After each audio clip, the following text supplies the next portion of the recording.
O que eu queria trazer aqui à discussão, a partir da minha experiência de pesquisa em sociologia, o que nós podemos discutir chamado de metodologias informacionais. Eu sou de uma geração que aprendeu a escrever com lápis e no grupo escolar tinha um tinteiro, e depois aprendi uma máquina de escrever que tinha lá em casa, e depois, muitos anos depois, eu fui descobrir uma máquina de escrever com um teclado na frente, começaram a chamar de computador. Isso eu já estava fazendo doutorado na USP, era 85 que eu comecei a acessar o tal do computador, que era muito interessante porque primeiro eram aquele flop, né, uns discos desse tamanho, não tinha o disco duro, e no laboratório que eu estava, em Paris, Nanterre, todos escreviam à mão, e depois tinha uma pessoa, funcionária, que fica digitando, e essa funcionária que me mostrou aquele bicho, né, que custava como 4, 5 mil dólares, né, e daí me emprestavam. Eu disse, bom, eu comecei a ver aquilo, será que eu não posso usar? Eu disse, não pode, mas pode depois que todo mundo for embora. Então, durante um ano, eu fiquei escrevendo a tese, das 5 às 8 e sábados. Lá em Nanterre, fiquei preso 2 ou 3 vezes lá, porque todo mundo ia embora, eu ficava. Daí, quando eu cheguei aqui, em 88, daí a professora Sônia Laranjeira e a professora Anitta já tinha comprado um computador, na Sociologia Rural, daí conseguimos um dinheiro da FINEP, compramos era Microtech, eu acho, na época, que também, acho que não tinha disco duro. E daí começamos, depois, um tempo eu fui diretor do FCH, daí eu montei o primeiro laboratório, que continua até hoje, com 30 máquinas, consegui um dinheiro, não contei para ninguém, escondi o dinheiro, e 2 fins de semana alguém fez. E também fui muito criticado. Cheguei a receber cartas do departamento dizendo que eu estava dilapidando dinheiro público, comprando essas coisas que não servem para nada, e tudo. Tinha que comprar livros, enciclopédia. Isso em 89, não, 95, eu acho. Bom, e também quando eu cheguei no ILE tinha 2 computadores aqui, hoje tem 70, uma coisa assim. Então eu vou tentar fazer uma reflexão sobre essa experiência, né?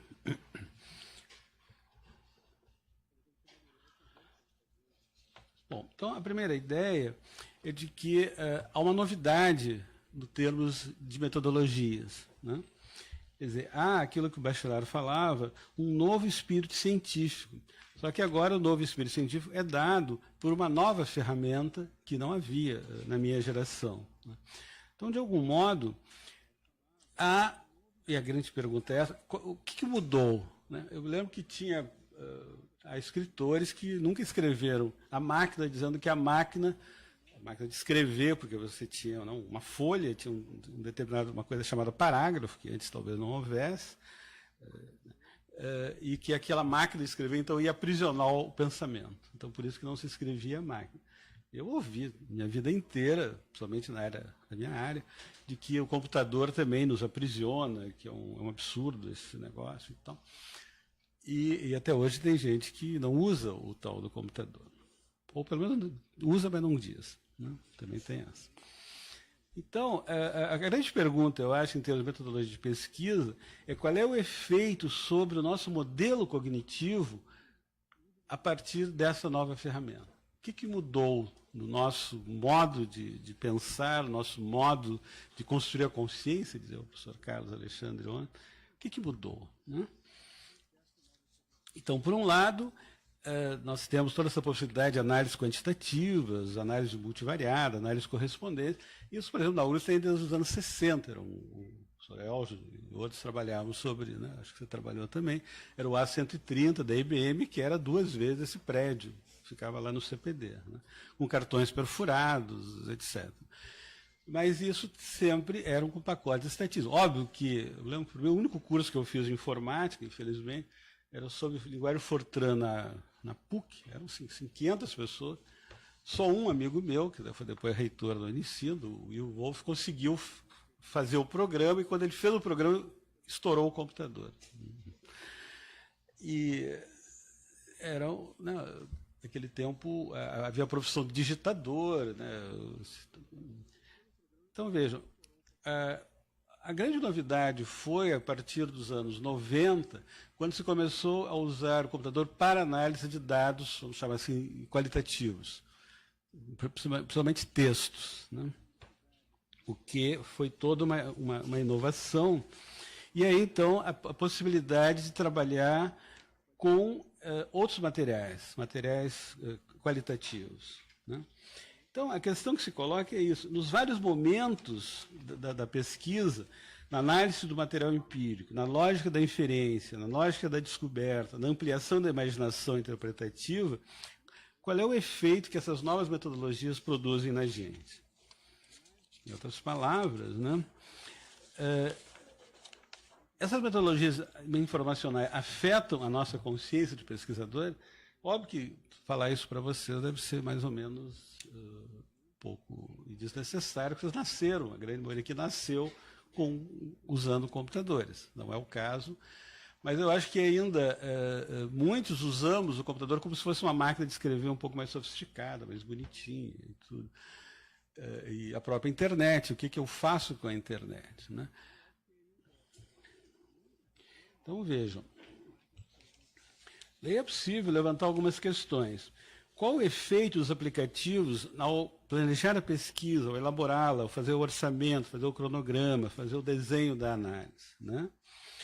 Qual é o efeito desse acesso a bases de dados que são cada vez mais infinitas? Quando eu fiz o 72, eu comecei o mestrado, levei 6 ou 7 meses para conseguir montar uma bibliografia sobre a minha pesquisa, que era aqui sobre camponeses perto de Bento Gonçalves. Que tinha que né, buscar de biblioteca em biblioteca, bom, a dificuldade de ter revistas estrangeiras era muito grande, evidentemente. Hoje você faz em 15 minutos uma bibliografia. Por outro lado, a segunda questão é qual é o efeito dessas enormes bases de dados em relação à indução, à comparação e o gerenciamento das informações. Cada vez mais nós temos dados, cada vez mais temos informações. O que fazer com isso? Em suma, com esses novos programas, na análise quantitativa ainda, essas análises extremamente sofisticadas, análise estatística, análise multivariadas, análise de correspondência, o que isso me permite fazer ou não? Por outro lado, eu acho que muitos sociólogos, mas também pessoas da saúde, outras áreas, fazem trabalhos de campo, geologia, por exemplo, eu vejo todo mundo. De repente você começa a usar computadores portáteis nesse trabalho de campo. O próprio IBGE, hoje, quando lá no censo, ele vem já com um tablet, né? Bem no início disso, tinha um amigo que fazia pesquisa no Xingu, estava recém iniciando o Apple, né? E ele achou muito interessante que as tribos indígenas gostavam mesmo era do Apple. O Windows eles achavam muito chato, mas o Apple na época tinha muitos ícones, né?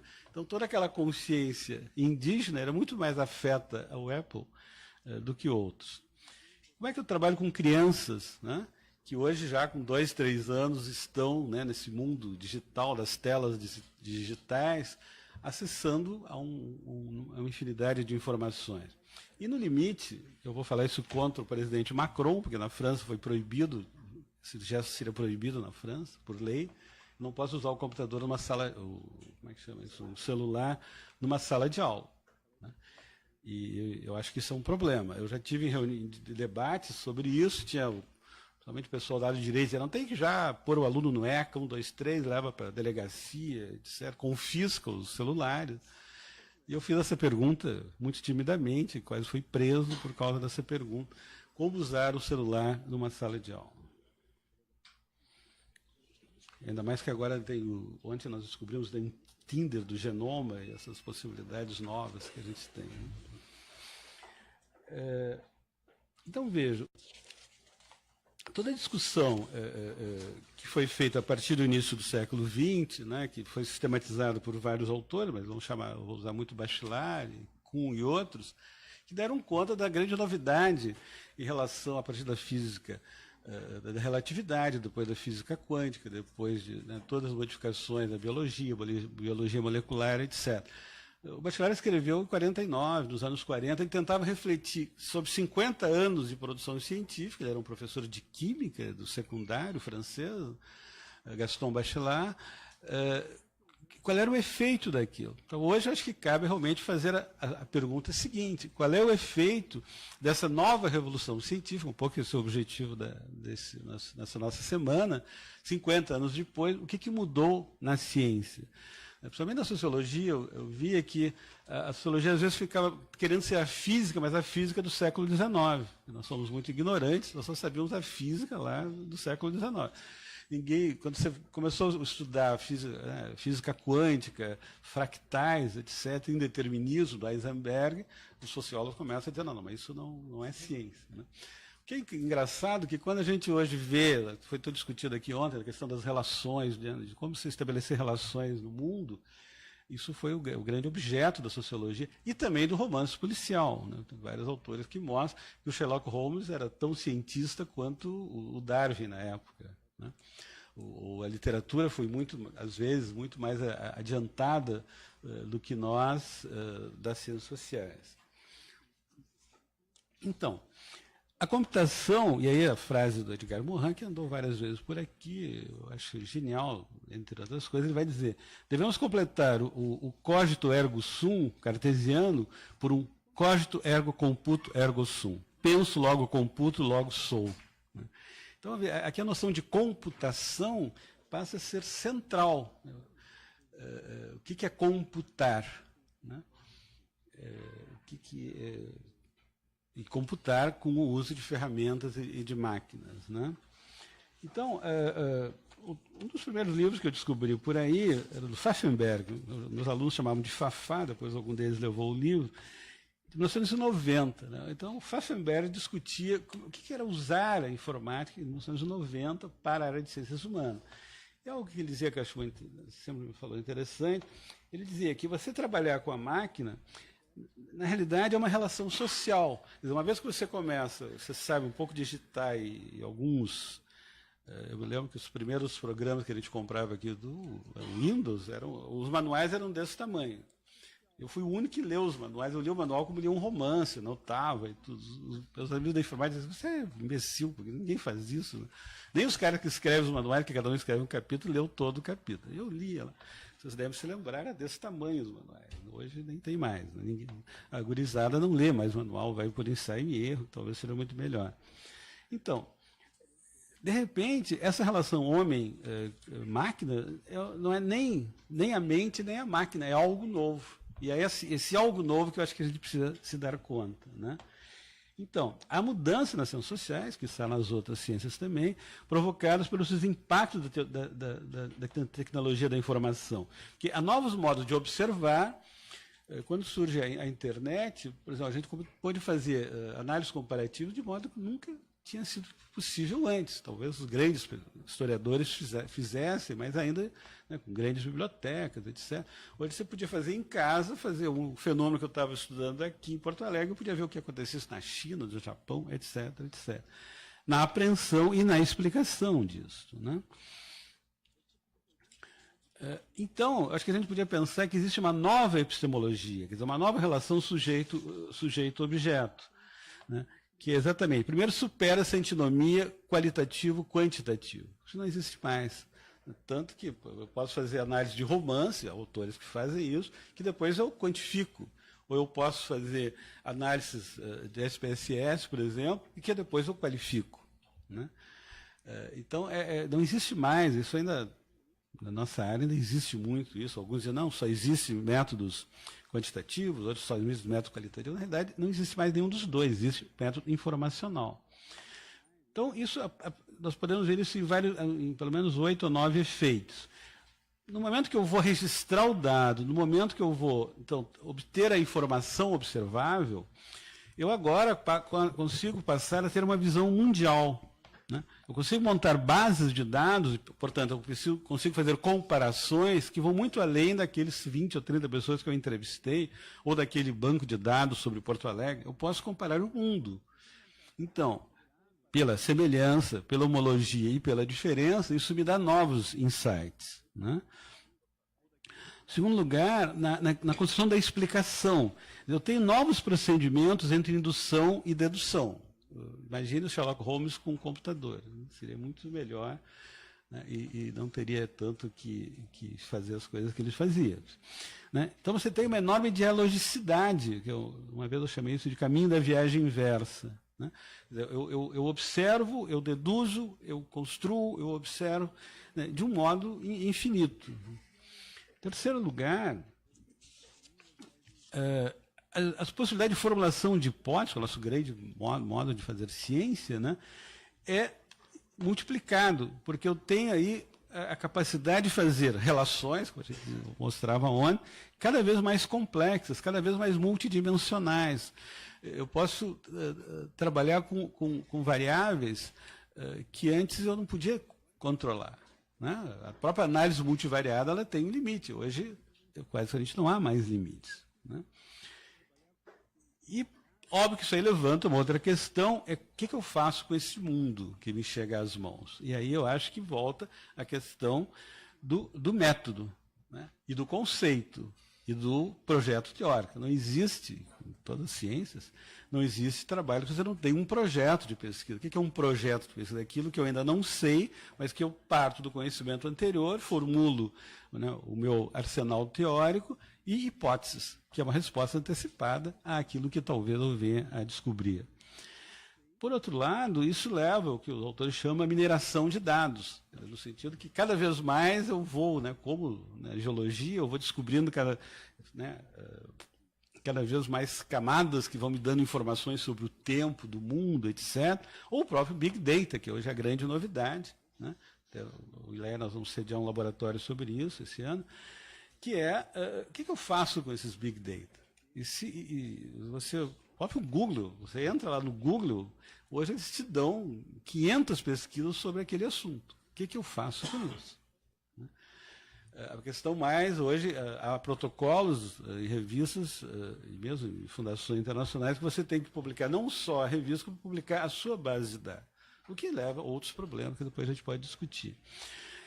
E aí a questão do conceito. O conceito não é algo fixo, né? Eu diria o paradigma normal é apenas um deles. Eu tenho que construir e desconstruir. É isso que me dá criatividade em ciência. Né? E, por outro lado, eu posso fazer uma reflexão sobre o próprio conhecimento. O Bachelard dizia, eu preciso ter a vigilância epistemológica sobre como eu trabalho.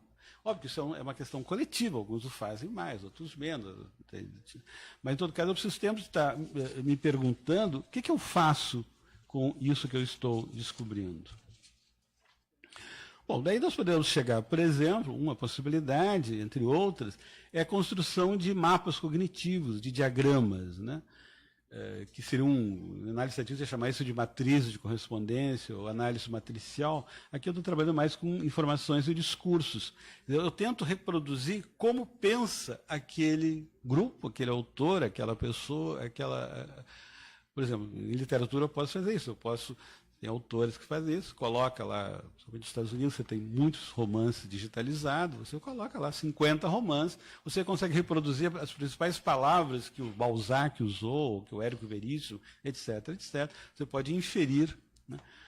Eu estou fazendo um trabalho sobre um autor, sabe, Rubens Fonseca, eu tive a infelicidade de descobrir que tem 257 teses sobre Rubens Fonseca no Brasil.